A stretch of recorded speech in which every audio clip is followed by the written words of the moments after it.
Bienvenidas, bienvenidos a nuestro canal de YouTube. Hoy vamos a hablar de cirugía de la obesidad, pero no en concreto de cuáles son las cirugías de la obesidad que podemos realizar en FEM, sino de una de las partes que seguirían a este tratamiento, que es la cirugía para las secuelas de la cirugía de la obesidad. ¿Es correcto? Doctora, Eso bienvenida. Hoy tenemos con nosotros a la doctora Eva Lumbreras. Y doctora, te quería preguntar, en Clínica FEM nosotros abordamos el tratamiento completo del paciente con obesidad desde que decide realizarse pues, un bypass, una cirugía bariátrica, hasta esa parte de nutrición, de mejora de hábitos de vida, de ejercicio y demás. ¿Cuándo llega a ti el paciente? ¿En qué momento?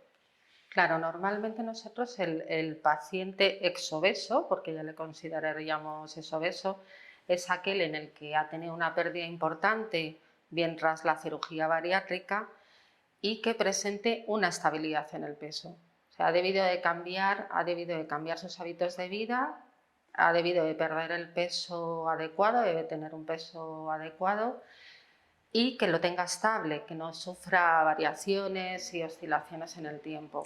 De esta manera, entonces, entiendo que el paciente de cirugía de la obesidad llega a ti una vez que ha transcurrido cierto tiempo desde que se realizó esa intervención. Eso es, se considera que la cirugía de obesidad o de secuelas de obesidad, en este caso, debe realizarse pasados entre 15 y 18 meses de la cirugía bariátrica. En el caso de que haya habido una cirugía bariátrica, porque hay que pensar que también hay pacientes obesos que pierden peso pues con esos cambios del estilo de vida, con la dieta, con el ejercicio y con un seguimiento estricto. Es decir, tenemos una opción que sería pérdida de peso a través de elementos no quirúrgicos, Eso es. como serían pues la alimentación, el deporte, y tenemos a los pacientes que sí han perdido peso por una cirugía de la obesidad. Estos dos tipos de pacientes llegan a tu unidad de cirugía de secuela de la obesidad una vez que han mantenido un peso estable durante al menos Durante al menos 6 meses. 6 meses. Cuando perfecto. han tenido, es verdad que el paciente tras la cirugía o al principio pierde muy bruscamente el peso y luego el descenso de peso va siendo más gradual o más paulatino. Entonces, cuando ya está estable en ese peso y cuando la relación también con su estatura, lo que se llama el índice de masa corporal, es el adecuado, considerando que hay pacientes que tampoco pueden perder todo lo que se requiere. Una cosa es el peso ideal y otra cosa es el peso al que podemos llegar, pues por nuestras características, ¿no? Vale, y entonces esta cirugía de secuelas de la obesidad, cuéntanos en qué consiste. En principio, si nos centramos en lo que sería el abdomen, por ejemplo, que es nuestro caso, hay que valorar que el paciente que tiene una pérdida tan importante de peso tiene unas características especiales, ¿no? Su piel es mucho más atrófica, es inelástica, o sea, pierde la capacidad elástica o la capacidad de contracción de la piel y presenta cúmulos grasos de forma asimétrica a lo largo de todo el contorno corporal, no solamente en la zona del abdomen, sino que muchas veces también en lo que son los flancos o la zona superior de los glúteos.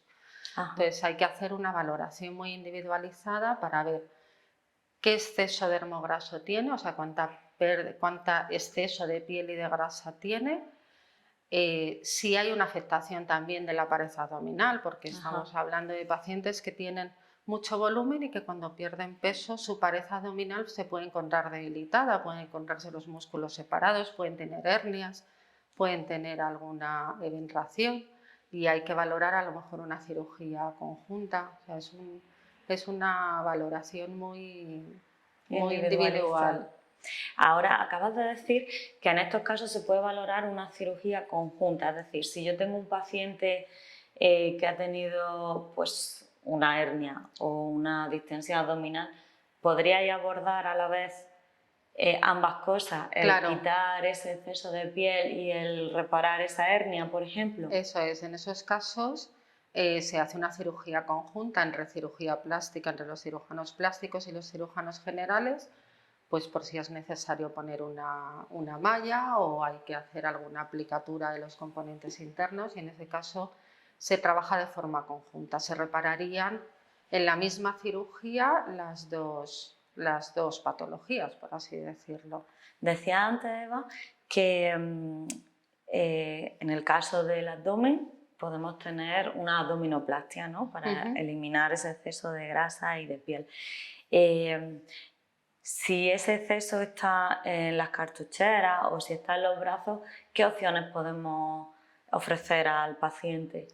Claro, en esos casos hay que pensar primero si el exceso de piel y de grasa es solamente en la zona del abdomen o es circunferencial. En estos pacientes muchas veces el exceso también se acompaña de flancos y en la zona de los glúteos, con lo cual en esos casos no hay que valorar una abdominoplastia, sino hay que hacer lo que se llama un body lift inferior, una cirugía circunferencial, porque el exceso es circunferencial. Se puede combinar en casos de acúmulos grasos en determinadas zonas, como dices tú muy bien, en las cartucheras o en la zona de miembros inferiores, se podría realizar una liposucción asociado a esa abdominoplastia. Cuando hablamos, doctora, de la abdominoplastia, entiendo que a lo mejor muchas de las personas que nos están viendo piensan en cicatrices. ¿Cómo podemos tratar las cicatrices? Porque entiendo que serán unas cicatrices de cierto tamaño. Claro, en estos casos las cicatrices son más amplias que en una abdominoplastia convencional. Hay que tener en cuenta que a veces ese exceso de piel no es solamente inferior, sino que también es anterior. Ajá. Tenemos lo que se llama un faldón abdominal muy importante, en el que en ocasiones hay que hacer incluso una cicatriz vertical, si lo que queremos es un resultado que comprima o que delimite o defina mejor la figura. En cualquier caso, las cicatrices luego siempre se pueden tratar y hay muchos tratamientos estéticos y cosméticos para intentar disimular las cicatrices, pero evidentemente sí que son mayores que en una abdominoplastia convencional. Claro, pero entiendo que al final el paciente sí que queda muy satisfecho, ¿no? Una vez que ve que toda esa piel ha desaparecido. Yo creo que llegan a obviar incluso las cicatrices, ¿no? Porque el resultado en general es muy satisfactorio. Estamos hablando de pacientes que incluso tienen problemas a la hora a lo mejor de vestirse o de hacer ejercicio y recuperan, por así decirlo, su autonomía o su vida, ¿no? Porque son pacientes que están muy acomplejados, que tienen sus limitaciones, incluso funcionales, ¿no? No solamente el aspecto estético, que es importante, sino que recuperan un poco esa calidad de vida que habían perdido, ¿no? Te quería preguntar, Eva, una vez que realizamos una cirugía de secuelas de la obesidad, más o menos teniendo en cuenta que puede ser variable según la necesidad del paciente, ¿cuánto tiempo puede necesitar el paciente para incorporarse a una actividad cotidiana, al trabajo, a pasear? En principio el ingreso no suele ser tampoco, aunque sea una cirugía más larga, dependiendo un poco de las necesidades, lo que es el posoperatorio es muy similar. Al final tenemos que usar una faja de compresión durante 1 o 2 meses y se aconseja no hacer ejercicio, no hacer esfuerzos bruscos, igual durante 1 o 2 meses. Puedes estar limitada los 3 o 4 primeros días, pero lo que es una actividad normal, el poderte asear, vestirte y demás, casi lo recuperas desde el segundo día, desde que te vas a casa. Y yo quería preguntarte, dado que siempre se nos dice, ¿no?, que la piel es muy elástica, una persona que haya pasado por una cirugía de la obesidad o que haya perdido todo este peso, como decíamos, y que luego se haya quitado ese exceso de grasa con la cirugía de secuela, post-obesidad, ¿podría volver a recuperar ese volumen a pesar de haberse quitado la piel sobrante, la grasa sobrante, etcétera? Si no se cuida, ¿puede recuperarlo? Claro, por eso es importante un tratamiento multidisciplinar, ¿no? Hay que continuar ese cambio del estilo de vida.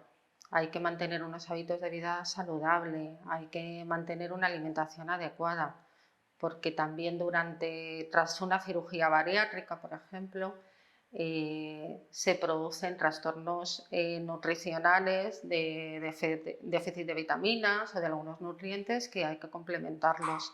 Entonces sí que es muy importante que ese cambio de vida sea establecido. Acompañado por un especialista, eso ¿no? es. Para facilitar también al paciente, pues integrarlo en su Claro. día a día. Entiendo que entonces, si esto es así, si lo integramos en el día a día, los resultados de esta cirugía son a largo plazo. Si mantienes la alimentación, mantienes el ejercicio y te mantienes estable en el peso, los resultados son a largo plazo. Sí que es verdad que el paciente obeso tiene que tener en cuenta que su piel o la calidad de su piel no es la misma que la de una persona que no ha pasado por todo ese proceso. Entonces, cierta laxitud va a permanecer por esa pérdida de la capacidad contráctil de la piel. Pero que si mantiene sus hábitos de vida, los resultados son duraderos a largo plazo, a muy largo plazo. A muy largo plazo. Pues doctora, muchísimas gracias por darnos esta explicación tan detallada hoy. Si tenéis cualquier duda, de todas formas, recordad que tenéis los comentarios, nos podéis escribir y en nuestra página web tenéis muchísima más información. Y bueno, solo deciros que nos vemos en el próximo.